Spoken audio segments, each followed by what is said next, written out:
Hello students, welcome back in my class. जैसे कि हम लोगों ने अपने लास्ट वीडियो में बात की थी कि what are the types of reaction. वहां पर हम लोगों ने एक रिएक्शन की बात की थी, ऑक्सीडेशन रिएक्शन। आज हम लोग ऑक्सीडेशन रिएक्शन हमारे डेली लाइफ में कहाँ कहाँ यूज होती है इस बारे में बात करेंगे। तो सबसे पहले एक क्विक रिवीजन ले लेते हैं कि ऑक्सीडेशन रिएक्शन होती क्या है। तो अगर हम लोग बात करें इस रिएक्शन की, तो addition of oxygen in any substance are termed as oxidation reaction, या फिर हमने इसका एक रिवर्स पढ़ा था कि removal of hydrogen is also known as oxidation reaction. तो ये बात कर ली है हम लोगों ने ऑक्सीडेशन रिएक्शन की।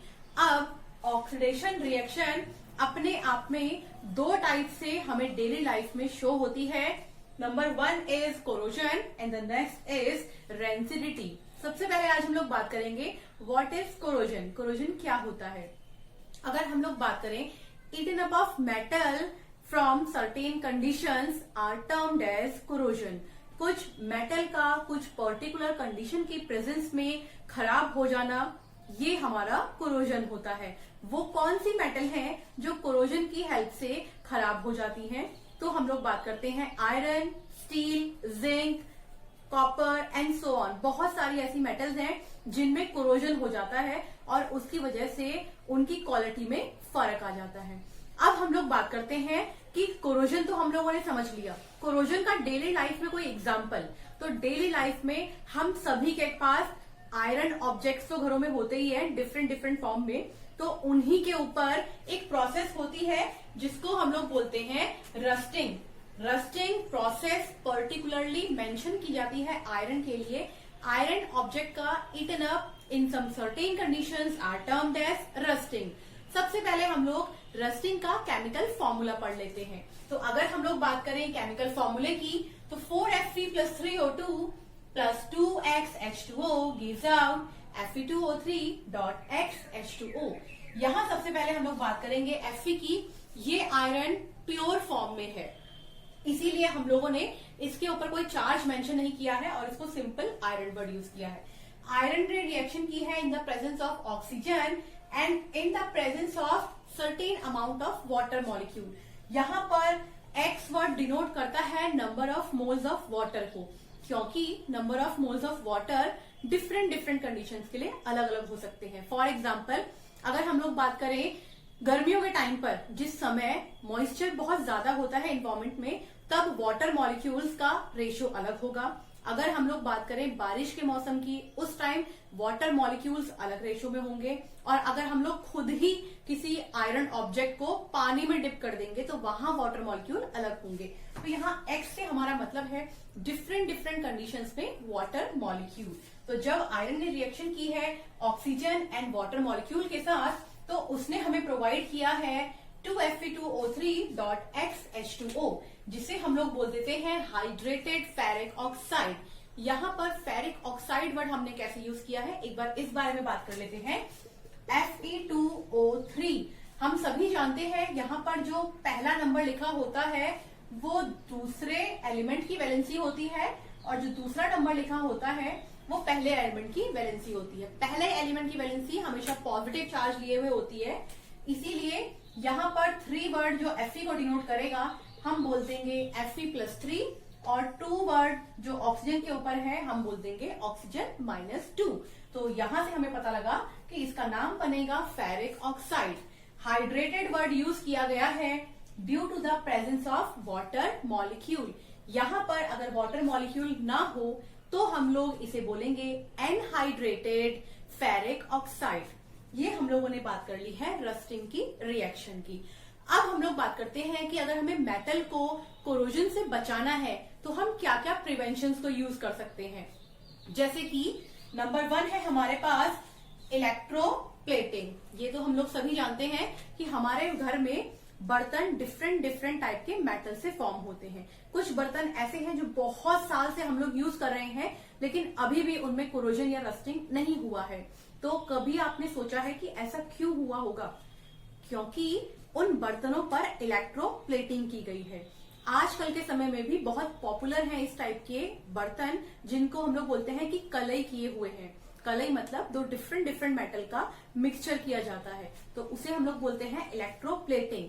At a metal a certain liquid metal can be pointed out by the help of electric process are termed as electroplating.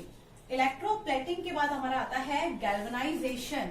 अगर हम लोग बात करें गैल्वेनाइजेशन की, तो गैल्वेनाइजेशन पर्टिकुलरली जिंक मेटल के लिए बहुत ही बेस्ट होता है. तो जिंक मेटल की लेयरिंग अगर की जाए किसी और मेटल के ऊपर इन अ लिक्विड स्टेट, उसे हम लोग बोल देते हैं गैल्वेनाइजेशन. और अगर हम लोगों को अपने घर में, क्योंकि हम लोग अपने घर में डेली लाइफ में इलेक्ट्रोप्लेटिंग या फिर गैल्वेनाइजेशन तो नहीं कर सकते हैं, तो हम क्या कर सकते हैं अपने घर में रहते हुए मेटल को सेव करने के लिए. तो हम लोग वहां यूज कर सकते हैं पेंट का और ऑयलिंग का. पहले बात कर लेते हैं पेंट की. अगर हम लोग कभी किसी मेटल के ऊपर पेंट को अप्लाई करते हैं, तो आप देखेंगे जब वो पेंट सूख गया है, उसके बाद उसके ऊपर वाटर ड्रॉपलेट्स जो है वो फैल नहीं रही हैं और एक फिक्स शेप में बैठ जाती हैं. ऐसा क्यों होता है? क्योंकि पेंट के अंदर कुछ सर्टेन अमाउंट ऑफ केमिकल तो है ही, साथ में कुछ ऑयल भी मिक्स किए जाते हैं. और हमें पता है कि ऑयल एंड वाटर आपस में मिक्स नहीं हो सकते हैं, तो पेंट सर्टेन कंडीशंस और मेटल के बीच में एक इमल्शन फॉर्मेशन कर देता है और उससे वो मेटल सेफ रहती है. अब हम लोग बात कर लेते हैं ऑयलिंग की. तो अगर हमारे घरों या फिर इंडस्ट्रियल एरिया में हमारे पास कुछ मशीनरी ऑब्जेक्ट हैं, तो उन मशीनरी ऑब्जेक्ट को सही से वर्क कराने के लिए हम लोग उसमें ऑयलिंग कर देते हैं, जिससे वो मेटल के अंदर फ्रिक्शन भी कम जनरेट होगा, वो इजिली मूव भी कर पाएंगे और रस्टिंग भी नहीं होगा. तो ये हम लोगों ने बात कर ली है मेटल के बारे में. अब हम लोग बात कर लेते हैं रेंसिडिटी के बारे में. हमें कैसे पता लगेगा कि हमारे फूड में रेंसिडिटी हो रही है? नंबर 1, रेंसिडिटी फूड में होगी. नंबर 2, वो फूड जो लिपिड, फैट या ऑयल को कंटेन करते हैं, वहां रेंसिडिटी का रेट यानी कि रेंसिडिटी होने की चांसेस ज्यादा होते हैं. हमें कैसे पता लगे कि यहाँ रेंसिडिटी हो चुका है? तो अनप्लेजेंट स्मेल या फिर टेस्ट अगर किसी फूड में से हमें आ रहा है, तो उसे हम लोग बोल देते हैं रेंसिडिटी. आई होप अब आप लोग पहचान पाएंगे कि रेंसिडिटी कब और कैसे हुई. अब हम लोग बात कर लेते हैं कि रेंसिडिटी अगर कहीं पर हो रही है, तो उसके प्रिवेंशन हम लोगों ने क्या क्या फाइंड आउट किए हैं. सबसे पहले तो हम लोग बात कर लेते हैं हमारे मार्केट में मिलने वाले कुछ पर्टिकुलर टाइप्स ऑफ चिप्स. तो आप लोगों ने देखा होगा कोई भी ऐसा पैकेट जो हम लोगों को फुला हुआ सा फील होता है, उसके अंदर गैस भरी जाती है. अब हम लोग कौन सी गैस यूज करते हैं उन चिप्स को सेव करने के लिए? तो हम लोग यूज करते हैं नाइट्रोजन गैस. हम लोगों ने उस पैकेट के अंदर नाइट्रोजन गैस ही क्यों यूज करा, कुछ और गैस क्यों नहीं यूज करे?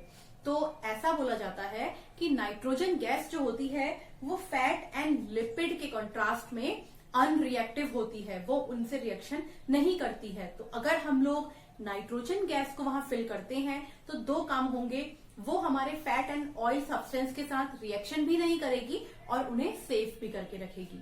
तो ये बात हो गई हमारे मार्केट में मिलने वाले सब्सटेंस की. अब बात करते हैं हमारे घरों में रेंसिडिटी को कौन प्रिवेंट करता है. तो हमारे घरों में हम सभी को पता है रेफ्रिजरेटर तो सभी के घरों में होते हैं. तो वो रेफ्रिजरेटर हमारे फूड को सेव करते हैं फ्रॉम द रेंसिडिटी. क्यों? क्योंकि फ्रिज के अंदर टेम्परेचर बहुत कम होता है और बाहर का टेम्परेचर ज्यादा होता है. रेंसिडिटी तभी जनरेट होगी जब फूड टेम्परेचर को बैलेंस नहीं कर पाएगा और वहां पर number of micro organisms generate हो जाएंगे उस फूड को खराब करने के लिए. इसीलिए हम लोग हमेशा खाने को फ्रिज के अंदर स्टोर कर देते हैं. अब हम लोग बात करते हैं रेंसिडिटी का प्रिवेंशन कैसे हो सकता है. तो अगर हम लोग बात करें प्रिवेंशन ऑफ रेंसिडिटी की, तो यहाँ पर हमारे पास डिफरेंट टाइप के एंटीऑक्सीडेंट होते हैं, जो कि अपने आप में दो टाइप के होते हैं. Number 1 is synthetic and number 2 is natural. सबसे पहले हम लोग बात करते हैं सिंथेटिक एंटीऑक्सीडेंट की. Number 1 is BHA, that is butylated hydroxy anisole. Next है BHT, that is butylated hydroxy toluene. इन दोनों के ही बारे में हम लोगों ने अपनी क्लासेस में जनरली पढ़ा हुआ है. नेक्स्ट हम लोग बात कर लेते हैं PG, that is propyl gallate. उससे नेक्स्ट है हमारे पास TBHQ, टर्शरी ब्यूटाइल हाइड्रोक्विनोल, ये है कुछ एग्जांपल्स सिंथेटिक एंटीऑक्सीडेंट के। अब हम लोग बात कर लेते हैं कि हमारे पास नेचुरल एंटीऑक्सीडेंट क्या होता है। तो हमारे पास होता है hydroxy tyrosol in the best natural antioxidant. तो आज हम लोगों ने बात की oxidation in our daily life. आने वाले वीडियोस में हम लोग कुछ और इम्पोर्टेंट एंड इंटरेस्टिंग टॉपिक के बारे में बात करेंगे। आज के लिए इतना ही, थैंक यू।